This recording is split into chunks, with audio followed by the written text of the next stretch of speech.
خو دا ټیک دي دا قرآن شریفونه دي په دې کې فرق دی په لسمه پسې شپاړسمه سپاره ده بیا د شپاړسمې سپارې په ځای باندې بله سپاره ده اعوذ بالله من الشیطان الرجیم بسم الله الرحمن الرحیم مسلمانانو موږ بار بار د قرآن شریف په حواله باندې تاسو ته یو خبره کوو چې د هر چا نه قرآن شریفونه مه اخلئ ځکه چې لاول د هغې تحقیق پکار وي چې یاره دا قرآن شریفونه څوک راوړي په دې قرآن شریفونو کې اوس مونږ بار بار تاسو ته وایو چې داسې خلک راغلی دی چې هغې خپل قرآن شریفونه چاپ کړي دي او په هغې کې بیا چې کوم دی فرق دی پکې اختلاف پکې ډېر زیات دی نو لهذا اوس دا زما په لاس کې چې کوم قرآن شریف دی دا خو به خیر دی مونږ وایو چې دا د قادیانیانو قرآن شریف نه دی خو په دې کې هم غلطي ډېره زیاته ده غټه غلطي ده پکې نو مونږ تاسو ته دغه عرض لرو دغه غلطیانې زه تاسو ته ښیم په دې قرآن شریف کې هم درته ښیمه په دې قرآن شریف خیر د کپنۍ څه خبره نشته په دې قرآن شریف کې هم درته ښیمه په دې قرآن شریف کې هم درته ښیمه تاسو دغه قرآن شریف دا سپاره تاسو وګورئ دا لسمه سپاره ده واعلموا انما دا لسمه سپاره ده په لسمه سپاره پسې پکار ده چې بیا څومره سپاره یولسمه په دې پسې وګورئ تاسو قال الم اقل دا پسې بیا شپاړسمه سپاره ده څومره په لسمه پسې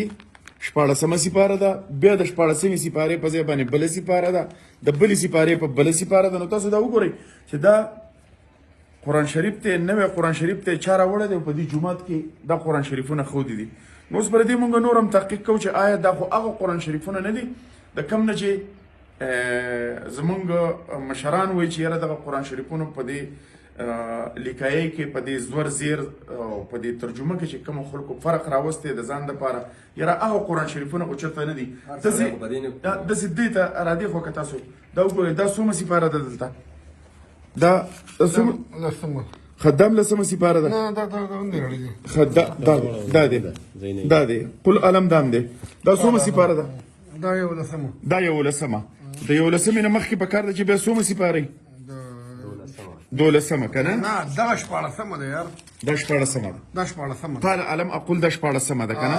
د شپاړسمې په ځای باندې دای ورکړی د څومې په ځای باندې د یولسمې په ځای شپاړسمه ورکړي ښه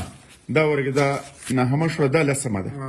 ګوره دا لسمه سپاره ده دلته بیا شپاړسمه ده یولسمه دولسمه دیارلسمه څوارلسمه پنځلسمه داسې په دې قرآن شریف کې نورې هم غلطیانې به مونږ چې کوو دغه قرآن شریفونه دي مسلمانان ورونو چا راوړي په دې جومات کې ښودي دي اوس دا د دې سره دغه قرآن شریفونه هم دي دا قرآن شریفونه د دې سره هم دي خو دا ټیک دي دا قرآن شریفونه دي په دې کې فرق دی نو لهذا زه دا ټول قرآن شریفونه چې کوم دي دا چوتومه دي ته زه نور قرآن شریفونه دلته ږدم نور قرآن شریفونه به ورکوم هغه به دلته پراته خو زه تاسو ته دغه یو درخواست کوم چې تاسو د هر چا نه قرآن شریفونه مه اخلئ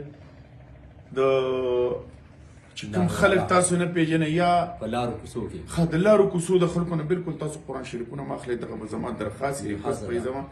او کوم خلک چې پیژنئ نه نو د هغوی نه هم قرآن شریفونه مه اخلئ بل چې چېرته هم چاته د قرآن شریفونو ضرورت وي ورونو زه تاسو ته درخواست کوم تاسو زموږ سره رابطه کوئ سواتي فاونډیشن سره رابطه کوئ بیت القرآن دی زموږ په هغې کې هلته قرآن شریفونه خلک راوړي هلته مونږ ته هدیه کوي او بیا یې مونږ تاسو ته هدیه کوو نو تاسو مهرباني وکړئ چې د دې خبرې غټ خیال وساتئ د قرآن شریفونو کې فرق دی نو هسې نه چې د ثواب په ځای باندې موږ ته وبا ډېره شي د عامو خلکو نه قرآن نه ماخلي په دې نه پوهېږي که نه او په دې خو عام خلک اوس موږ هم په دې خو نه پوهېږو خو هلته ګورو نو بیا ځان پوهه کوو ملګرو امید دی تاسو به پوهه شوي دغه جومات کې دغه قرآن شریفونه دي دغه ټول تاسو ولیده دغه ټول به چوته نور به ول راوړو او انشاءالله چې چېرته هم ضرورت وي موږ به هلته قرآن شریفونه رسو ولې الله سپارو ملګرو د الله فهم